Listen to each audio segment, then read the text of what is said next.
Namaskar and welcome to Vatika, the Biophilic studio here at IIT Kharagpur Research Park. Now, many of you must have wondered about this very small facet of all our videos. We start the video with the shankh dhvani, as they say, with the blowing of the conch shell, and then the ringing of the bell. Now there is obviously a secret why we do this. It's nothing very secretive about it, because this is the parampara or the tradition of starting anything for thousands and thousands of years. This is how it has been. Even a war, as we know, is started with the shankh dhvani. And in the Shastras, when we see the characters of the Shastra, each character was defined by the particular shankh that they owned and that they used. So it's not really something that is new. It has been there for thousands of years, but probably in the last few years we have forgotten about these things. The particular reason why this is done is to make us mindful, to help generate more consciousness in whatever we are doing. So when we ring the bell and we are trying to listen to the bell itself, the injunction is that we must hear the bell and hear it fading out till it becomes completely nullified to zero, no sound. If we are listening to no sound, we are most conscious, most awakened. If we can hear nothing. So that's the idea. So when you wake up, what happens? So let's take an example. If we are eating food, for example, now when we are consuming food, we sit to eat. If we do this sanskar, if we become, by doing this, or by any other means, any other technology, any other technique, if we become more conscious, it's likely that we will be more conscious of what we are consuming. Now, if we are more conscious of what we are consuming, what is likely to happen? Well, one of the things that might happen, and that happened with me, is something that I'm sharing with you right now, is when I became more conscious and I picked up this or this particular lady's finger, as they say, and I consumed it.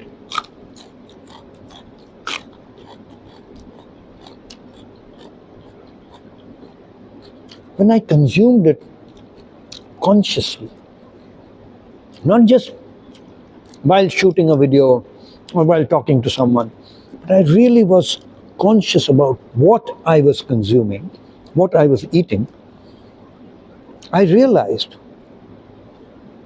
that ultimately what I was consuming was the energy of the sun. The sun rays had carried the energy of the sun. The rays had packed the energy of the sun in the ray itself, and in that wave that traveled across the miles and miles. And it took so many years to actually cover that distance and reach the leaf of the plant on which this was growing. And the plant had, in the meantime, gathered some of the stuff that it needed from the ground, from the soil, to cook what it needed to cook in order to produce this. And produce this, what is this?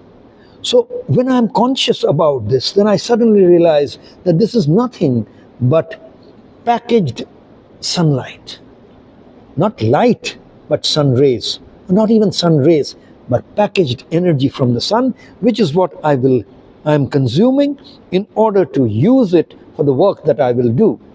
Because energy allows me or provides me what I need and the capacity that I need to do work by definition. And we are sitting here at the research park of IIT Kharagpur. So I must talk physics, I must talk science. When I do that, I must also talk, there's nothing stopping us from talking poetry, because indeed what I was talking about now was nothing less than poetry. the traveling of the sunlight, of the energy through the sun rays across the so much distance in this universe.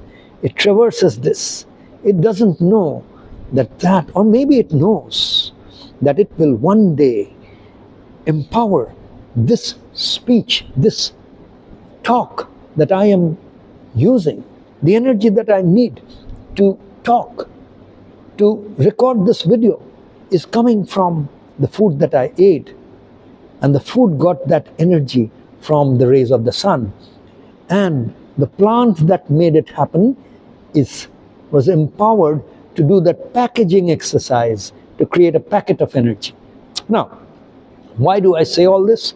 Is because I'm sitting here today in this Biophilic studio. The Biophilic studio is meant to actually shoot podcasts and social media videos, primarily in the IIT Kharagpur Research Park. The Biophilic studio, we have named it the Vatika. We call it Vatika. Now there are Vatikas of all different kinds. There is a Vatika which can be a biophilic habitat, which is what we are building outside. There can be a Vatika which is the whole campus, the biophilic Vatika. The Vatika in the campus is a biophilic yellow farming zone. Now that's what I wanted to get to. What is this term that I suddenly use now? Yellow farming. Well, yellow farming stands for, we spell it as ELLO and then FARMING, yellow farming. It's again a poetic way of actually denoting the abbreviation L and O, because L stands for locally and O stands for optimized. So what we are talking about is locally optimized farming. What is locally optimized farming? Well, it is a smart way to farm, a smart way to do agriculture, to do horticulture. A smart way to harvest sunlight. That is what yellow farming is. Locally optimized farming actually denotes that whole philosophy, that whole science, that whole methodology, that art, and that inspiration to eat fresh. And that is why I could pick up the lady's finger and start eating fresh, because when you produce what you eat locally, which is you cut the supply chain and you actually produce it very close to where you will consume, that is what we call locally optimized farming. Now, why am I talking about this here? Because we are sitting here today in this bowl of vegetables. It's a vegetable bowl where I can get up and sit right here, which is more of a like a vegetable shop that you could find in a bazaar, in your local sabji mandi. Now suddenly the studio looks like, not exactly like a studio, but more like a vegetable shop, which is indeed what it is. How did this become a vegetable shop here in the IIT Kharagpur Research Park? Very interesting.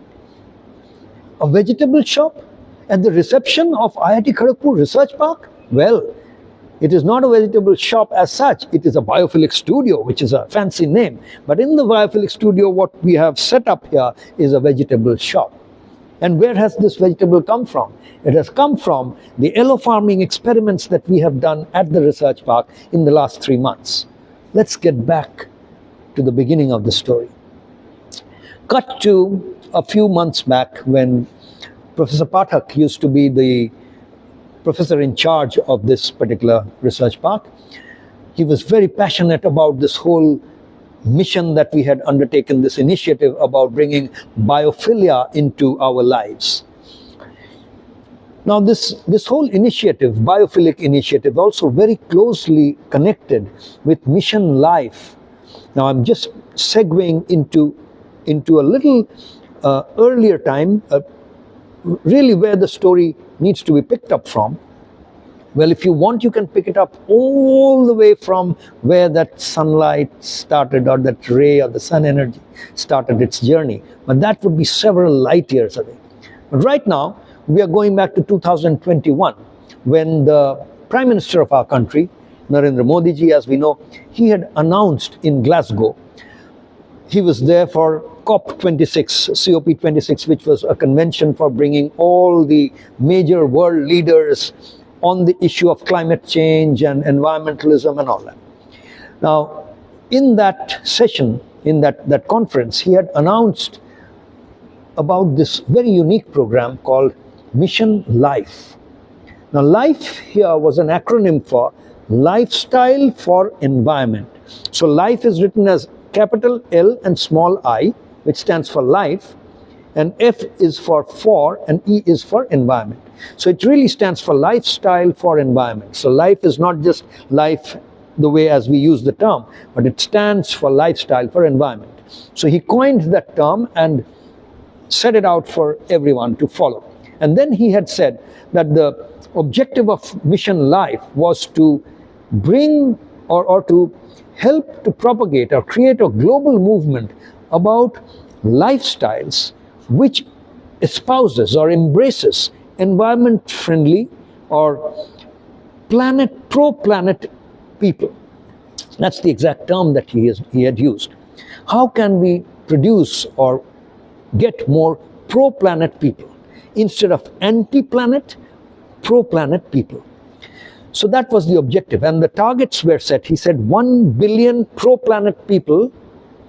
So there must be some way to certify. I don't know how we will certify, etc. We are trying here, but some way to denote that we have at least 1 billion pro-planet people. Well, whatever certification we may use, one of the most important certifications would be to at least for that person to know that there is a terminology like that called pro-planet people. So then you can self-certify whether you are a pro-planet person or not, or you can self-certify on a particular day and particular date or a day. Let's say today is the 12th of July 2025. Whether today, right now, at 3:43 p.m., 15:43 hours on this particular date, how pro-planet am I? So you can self-certify if there is no certification agency, let's say, but you can be conscious and try to self-certify. If you were to do that, would you call yourself a pro-planet person, or how much? That's the kind of thing he was talking about. He was establishing these terminologies. Let's become pro-planet. Let's start a mission, a global movement called LiFE. The whole idea was that in this country, in India, we are already culturally very environment friendly. So for thousands of years, people have practiced lifestyles which were very environment friendly. And we know that we drink chai in the kullad, or the kullad, which is the earthen pot that is used all over, and then the shalpata or the patteka thali, patteka things that are used. We would eat in the ceremonial way. The eating would happen on banana leaf. There is a restaurant chain now which calls itself Banana Leaf. So banana leaf, how pro-planet eating from a banana leaf instead of a styrofoam plate? Well, not even forget if you are saying, well, I don't use styrofoam. Even if you are eating on a steel plate, but you're washing it with soap. And where is that soap coming from? The factory where that soap is the detergent is getting created. That soap that is getting into the water, that water has to now go into, and somewhere it has to get segregated using some water treatment plant. What is powering that water treatment plant? What a story that is. So from that, if you were already consuming using banana leaves, where are you in that whole pro-planetness in your life? So things like that is what he was referring to, and he said that we need to start a movement, global movement called LiFE, instead of the West or the so-called developed nations teaching us how to be pro-planet, how to be environment friendly, how to address climate change. What is it that we can teach? What is it that we can take out to the whole world? That was the crux of that announcement in 2021. And then that became a movement. There were targets set for 2028. Well, we are in 2025, 1.5 years have gone by since that whole thing started as a movement with specific targets. We're still a long way to go, but here at IIT Kharagpur Research Park, and now in the IIT Kharagpur main campus, Mission LiFE is a reality. And this denotes that reality, because this actually stands for the farm to plate model as part of this whole yellow farming experiment, smart agricultural experiment. This is just in 3 months. We started this 3 months back. In 3 months, what you're seeing is the result of what has happened here, the magic that has happened here. So let me get back to where I was a little while ago. Professor Pathak, Professor Khanindra Pathak, a very, very distinguished professor and someone I love to interact with, because just the sheer passion that he brought into this whole movement. He loved the whole idea of connecting everything with mission life and the whole biophilia and all that. And he, despite being in Kharagpur and this research park being in Kolkata, he really synergized and synchronized with our whole idea and encouraged us to jump in and take the plunge and start this research experiment, which we did.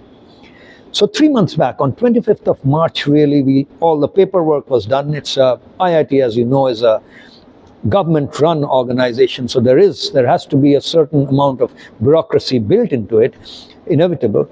And Professor Pathak managed to actually take this program very quickly, in not much time, and do whatever paperwork was needed to start the program off. And lo and behold, on 25th of March 2025, the papers came and we started the program. Poila Boishakh as the first day of the Bengali New Year, so to say, and in many New Years across India starts at Baishakh, which is the particular month of the year. So which starts on 15th of April. That is when it really started. We took about 10-15 days to do all the planning and set everything up. And then the 10-acre campus that makes up the Research Park campus here in Newtown, Kolkata, started feeling the pulse of a biophilic movement of mission life. So we decided that 10% of all the area that was there within the campus, we would utilize for growing stuff, for producing stuff. Now, what was happening before that? The first time when I had entered this campus, when I saw the big placard, IIT Kharagpur Research Park, being an alumni, I was obviously interested, but this was way back in 2022 or so, or rather, sometime in 2023, early 2023, when I first saw this campus and came in. It was just after COVID, so lockdown had happened and all that. So obviously this place was looking deserted. The entire campus, which was a lot of empty space, other than this particular building where we are here, there's a beautiful auditorium and there's beautiful infrastructure. But other than that infrastructure, it was mostly fields. And in that fields, there were 4 fields, so to say, major big fields. And all of them were at that point of time jungle full of grass. But then very soon, IIT being with this institutional might, it got the contract with CPWD given, all that worked, and we saw that the jungle had been cleared out. And now I saw that every day there were 3-4 people who were running the lawnmowers, the grass cutting machines. Every day grass had to be cut. Now imagine, petrol. Those lawnmowers run on petrol. And that petrol is not just money, because that money is nothing compared to the overall money that IIT needs to spend in order to take this country forward. But more than the money, symbolically, it's anti-planet. And that grass that was cut was also not that it was being used for composting or anything like that. It was just being thrown somewhere. So overall, it was just an exercise to keep going at it and make sure that the greenery was not jungle. It was looked like a manicured lawn.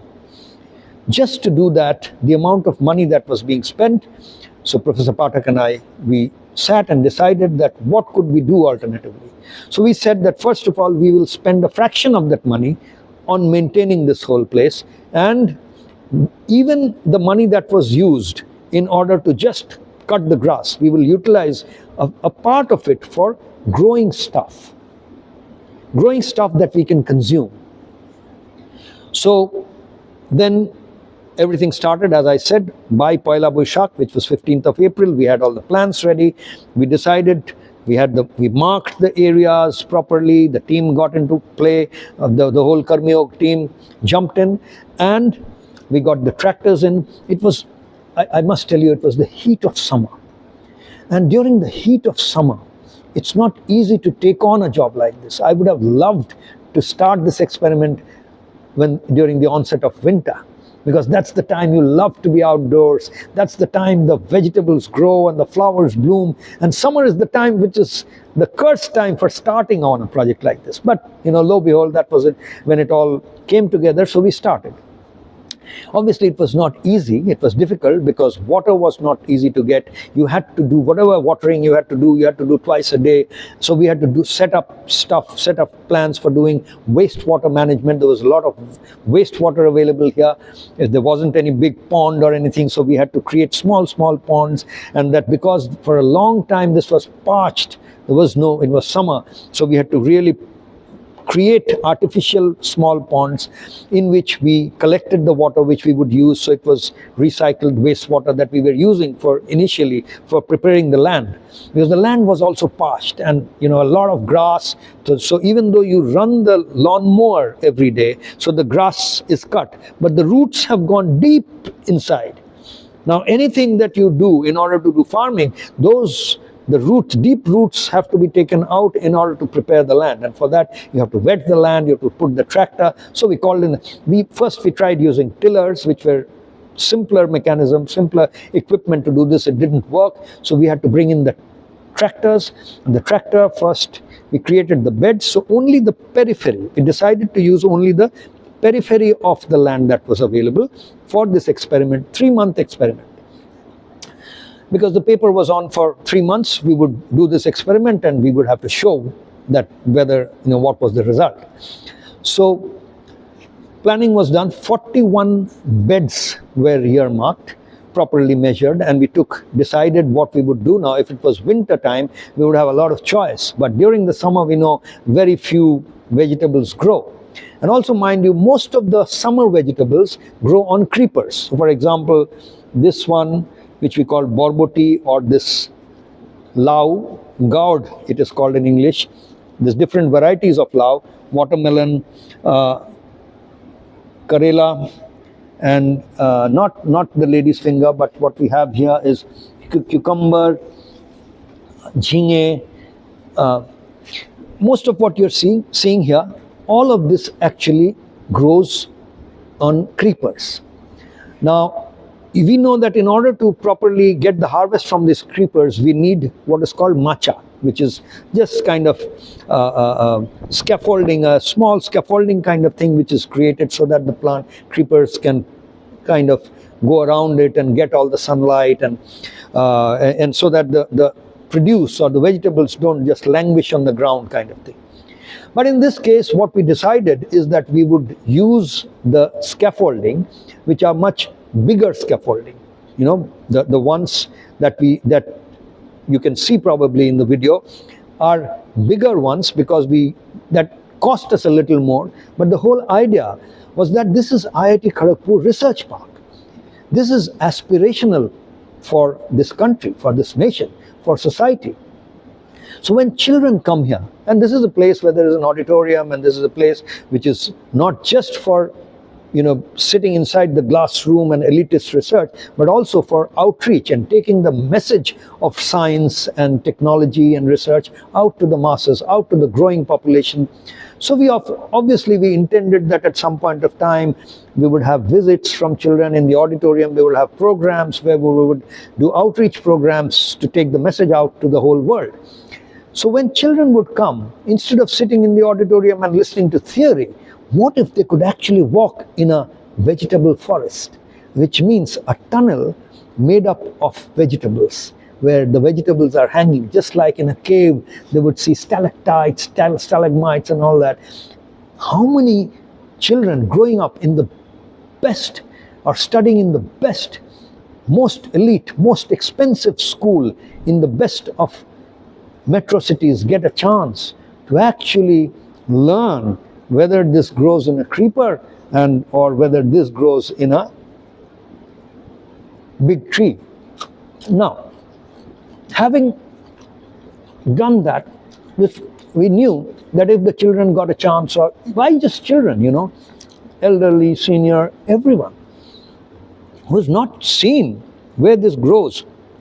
Now when the camera goes through that, you will see all these vegetables hanging from the tunnel. Oh, what a scenery to behold. Well, people go all the distance on vacations to ski in the Alps and, see this volcano erupt and this and that. Let me tell you, this is no less. One journey through the vegetable tunnel, and if you can actually awaken yourself to the possibilities of what that stands for, it's nothing less. So that's what it was designed for, and I must tell you, all the vegetables that you see here today have been plucked from the tunnel where it was hanging. And even now the ones that have not been plucked, which are small, which are in the growing phase, are all hanging there, and it's an experience. And I beckon anyone who's listening to this to make that tirth, that trip. I'm consciously not calling that a journey or just a trip. Make that a pilgrimage and come here and take that walk through the tunnel and see how these yellow farming vegetables are hanging from the tunnel. It's beautiful. So these are the kind of things that we did. Of course, some of the beds we have put plants that will harvest in a much longer period of time. For example, turmeric or ginger. These take a longer time. These are rhizomes, as we know. It will take probably a year and a half or 2 years. But already what we planted, the plants have come up, they are growing, and it looks so better, so much better than just the plain hedges that are generally you see in every housing society or every landscaped place where all day some gardeners are just pruning the hedges. Here, we are actually growing ginger, growing turmeric as hedges all around. Now, apart from that, we did other things like kochu and ole and all those kind of things. And of course, in the small ponds that we had created, we put fish, because otherwise there is always problem of dengue, stagnant water and all that. So we put fish. These were not big enough to do fish farming as such, but what we did was decorative fish. So in the small ponds, we put decorative fish, which already started breeding, and which is now, those fishes are coming into the paludorium, and they will be utilized also to decorate the Durga Puja that we are planning to organize here, where the whole pandal will be a biophilic pandal, where there will be not only plants and I must ask Tanmay, who's behind this camera, to zoom out and actually show the studio, because where we are sitting is a biophilic studio. And it's very important that all of us understand the meaning of this term biophilia. So biophilia comes from like biology, as you know, biosphere. So anything that has life, where the impulse of life is beating, that is called bio. The prefix bio stands for that, and philia, as you know, stands for love, or the impulse of liking. That is what philia means. So biophilia or biophilic means love for anything that has life. It really means environment friendly, nature friendly, connecting with, rediscovering your sacred link with nature. That is what all of this means. So this biophilic movement, as we can see, started through the connection with mission life. It took the journey into this, anecdotal stumbling into this campus, talking to Professor Pathak, getting together, Professor Pathak doing everything that was needed to start this experiment off and encouraging us in every which way possible, and us jumping into this with full passion and full heart, the whole team.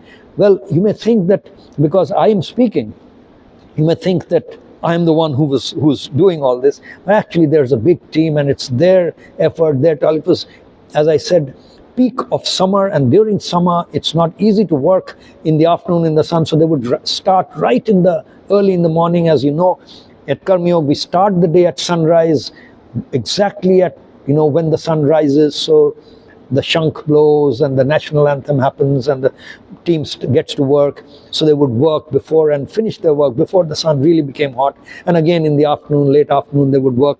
So all this happened, and today, lo behold, I am here to share the prize, the rewards, the award that you are seeing with your eyes today, this is what it is. We are sitting here in this vegetable shop, as we can call it. The studio has suddenly been transformed into the vegetable shop. There's much more. This is all yesterday evenings. They had decorated this place for the shooting, and today's produce is already out there, and we don't have space to put them here. Now, TCS, which actually occupies 2 of the floors in the research park, have almost 200 people who are working here. So there's a canteen which runs here, which Pritam, the person who runs the canteen, he has very kindly agreed that he will actually help us in this experiment that we are trying to establish, and he will utilize what we have produced in his cooking. And then cooking, well, I am consuming raw stuff, which you can if you are eating fresh stuff. Because LO farming, or locally optimized farming, is all about fresh. It is also about harmful chemical and pesticide free stuff. Yes, it is about all that, but most importantly, it is about eating fresh. So getting back to where I was, Pritam, who runs the canteen here, has agreed, and there is a 3,000 people strong housing colony, gated community just across the road. This is Kolkata, New Town. So we have a Vatika there also. So we will offer all this in commercial terms to those places.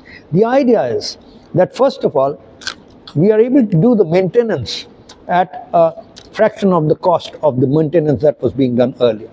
On top of that, of course, we have had to make some investments into the land preparation and stuff like that, which is all a one-time investment. It does not mean that those investments will be required over and over again. On top of that, with the maintenance cost itself, we are able to grow all this. And now, by commercializing this, we plan that within 3 years, we will make this campus completely self-sustainable in terms of maintenance. Not just sustainable, the idea is that we should be able to give back something to the campus. So already we have remitted a small amount of money based on whatever we have sold out of this. 20% of that we have already remitted to the IIT Kharagpur Research Park account. Just like, we have we have that whole agreement in place by which we are running the studio. So by making the studio itself, shooting this video, a part of this whole vegetable LO farming experience, we are able to actually honor the revenue sharing terms that we have already signed up with IIT Kharagpur, and based on that we have already remitted. So imagine, instead of symbolically, this is not big money yet, but symbolically we have already been able to convert this from an expense to a revenue side. Now it will take time to really do that properly, so we estimate in about 3 years. From a management perspective, that is the decision. From a research and development perspective, let me come to that now. Well, from a research and development, from a scientific perspective, because we are doing this whole experiment in the research park, we are already able to document everything that we are doing. First of all, we are utilizing a lot of smart agricultural practices. When we say smart, it doesn't mean only modern. It means the most beneficial aggregation, or the most intelligent aggregation of everything that our traditions have to give us, combined with everything that modern science and technology have to provide. So we are bringing these together. What we know we are already doing, which is, we are utilizing from the traditions, the making of organic fertilizers, herbal pesticides, so Jivamrut, which everyone in the organic agricultural side, they know about. So we have produced our own Jivamrut. We have collected all the raw materials that are needed to do that. We have utilized fertilizers which are completely herbal, organic, so made of organic fertilizer we have bought from the Goshala. That Goshala itself is very unique because it is only desi cow, as we say, only desi cows are this, desi guy, and in that particular goshala, they don't feed anything that has any intrusion of harmful chemicals or anything to the cows. So the cows are also get a chance to eat grass, and their fodder that they eat is all of organic nature. Then they collect all the dung, and they take almost 4 to 5 months to actually make the fertilizer that they make out of it. It is a little expensive. Then it was not so expensive once upon a time, but now because people have come to know about it and there's a lot of demand, so they have also raised the price a little bit, but we managed to get that, and that's what we actually utilize to grow all this. In the beginning, my team was a little apprehensive because the herbal pesticides and all that we had created, and the neem oil, etc., that we were using was not very effective when the plants were small. But we persisted and allowed them to grow up with this, so the plants actually build their own resistance, and you can see the results. You know, the plants are now strong enough. You can, if you go out into the field, I'm sure the videos will show you pictures of how healthy the plants are. So they have survived, they have, and of course there are other things which are important things for all of us to share and understand. So this is a campus, 10-acre campus with a 10 feet high wall. Now that is not something that typically any farmland would have, because it's a secure campus, so it's already a 10 feet high wall. Now I am told that the farmers who were working on it told me that the pests for which we have to apply pesticides, those pests are less because they can't scale the walls. Most of the pests actually, or many of the pests, hover around a certain height. So if they have to scale a wall and come somewhere, it's less likely. So these are small nuances. Again, how true, how wrong needs to be, more knowledgeable people will confirm this. But that's the whole exercise, that this is a research project through which we are getting a chance to really explore. We are doing explorations of the influence of particular kinds of audio, like the shankh dhwani or shastra, the chanting from the shastra, or particular ragas, or particular AI generated music. What is the effect of such kind of audio on the growth? These are the kind of experiments that we are already doing and plan to do more. And because this is the research park, so we can document all this. And the best thing is, and this is very important for the people out there who are leading this country to understand, that through this experiment we are already collecting a lot of data. Any research project is about collecting data. Now, the biggest research project that is happening in this whole planet today is the research around the LLM model and all the AI models. Of course, the robotics and all that, I'm not getting into that, and the quantum, but just if you focus on the AI revolution or the AI wave that is going around the planet today, well, we know that it depends a lot on how we allow AI algorithms to learn what they have to learn. Now, I must tell you that here, right here, through this experiment that you are seeing here, our farmers who do not know English. They don't know English. They don't even know Hindi properly in many cases. They speak Bangla. Now, they are using their own language, own mother tongue that they have, to train AI about what they know, about their experiences. Because when we are capturing data, we are not giving them forms to fill up and all that. No one is going around with a form. This is what is happening. Our video team is going around and just capturing stuff, and people are talking. And when the person who's working, that my colleague, my teammate, my farmer friend who's brothers and sisters who are working out there in the farms, they are just, we are relating to them, talking to them. And through all that discussion, whatever is being captured is being converted, analyzed using very, very, very effective AI tools to analyze the data, squeeze it out of it, squeeze out what is useful, what is not, take out of it, and gather all the data and help the algorithms to learn even more. So tomorrow when we use algorithms to actually decide on what kind of spraying to be done, or what kind of agricultural or horticultural intervention would be best, and we depend on the algorithm to provide us the answers, we know that it would have the benefit of using a lot of the data that we have been providing. Now, imagine, isn't that something that can be scaled up all over the country? Every farmer who's working in the field now not only is a farmer friend or a farmer brother or a sister who's producing this, but is also a teacher, an acharya, a shikshak to the AI model. That is a new role, provided we can do that, and we are already experimenting and doing that here, and there is no reason why that cannot be scaled up all over the country, everywhere. And that's one of the kind of thing that this research park is meant to do.